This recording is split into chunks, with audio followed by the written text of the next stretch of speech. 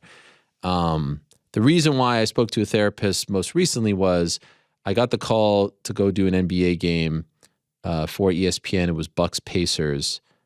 And I was almost like paralyzed with anxiety where I felt like I couldn't physically go. Like the idea of going, of leaving my family, relatively early in the pandemic, I couldn't do it. And I felt so nervous and so sick to my stomach that I realized it's time for me to talk to someone. So I did. And this was also around the same time, it was February of 2021, where I was starting to feel like the end was coming at ESPN, and I didn't really know where to go, and I didn't know, what the new chapter would look like, and where my home or homes would be, and I just felt like I needed to talk to someone who was not a family member, not a loved one, like someone who doesn't know me, who's completely oblivious to the history and independent from all of this. And it really worked, and over time we were able to talk things out, and I felt, again, I really did feel like clouds were opening up in my brain. Like I felt after we speak, and sometimes there were emotional chats, like I would feel this weight lifted off my shoulders. I would feel this relief.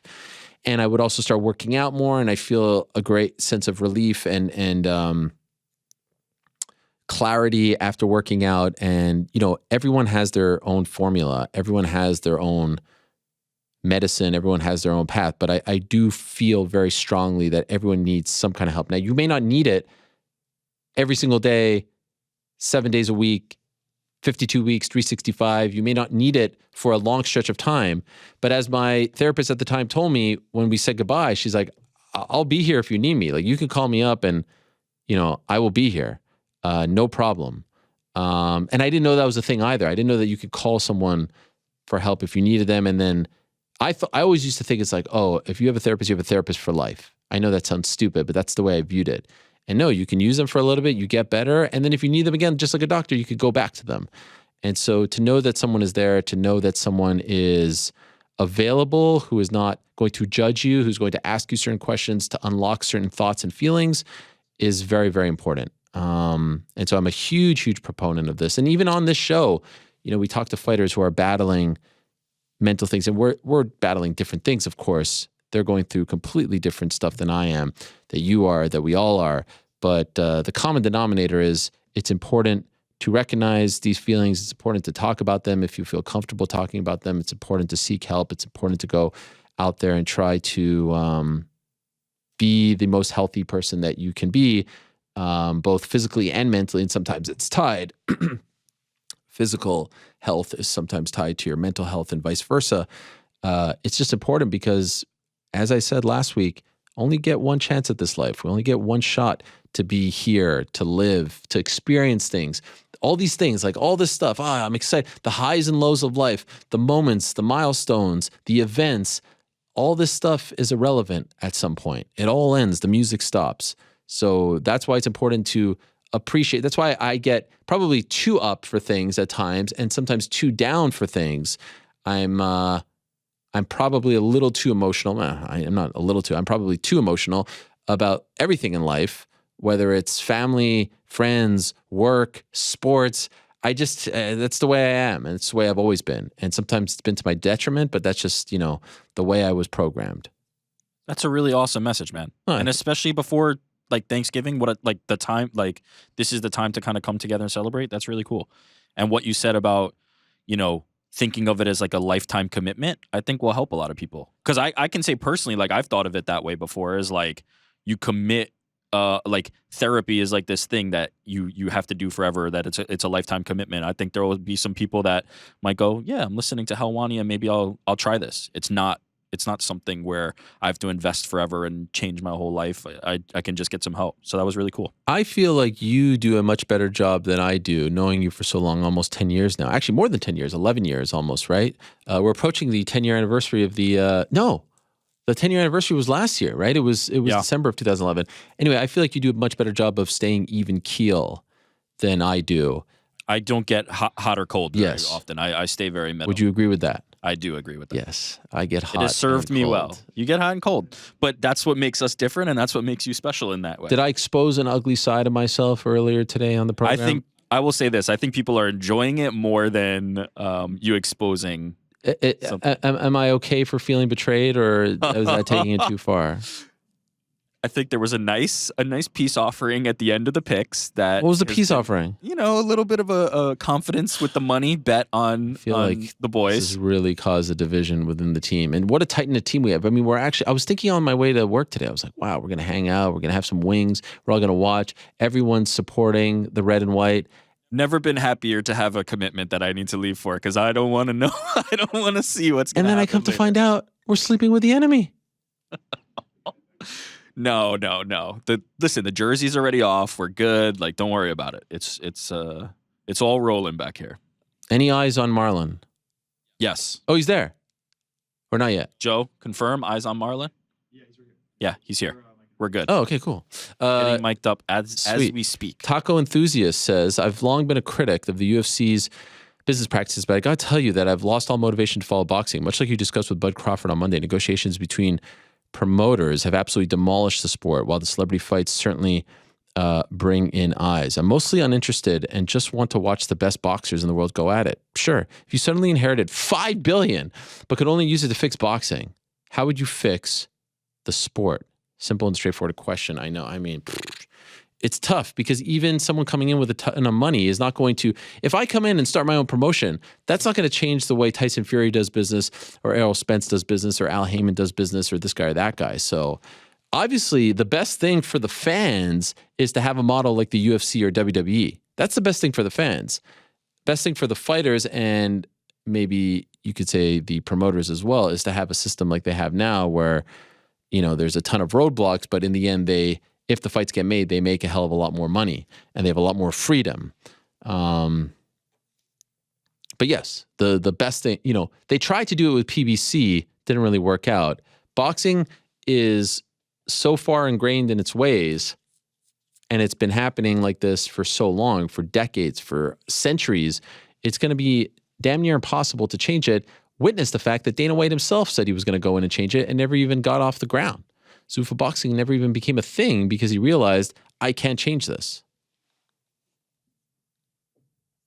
Still love boxing because when the big fights do get made, and let's see, Tank Garcia I'm talking about, but I still think that Spence Crawford gets made at some point.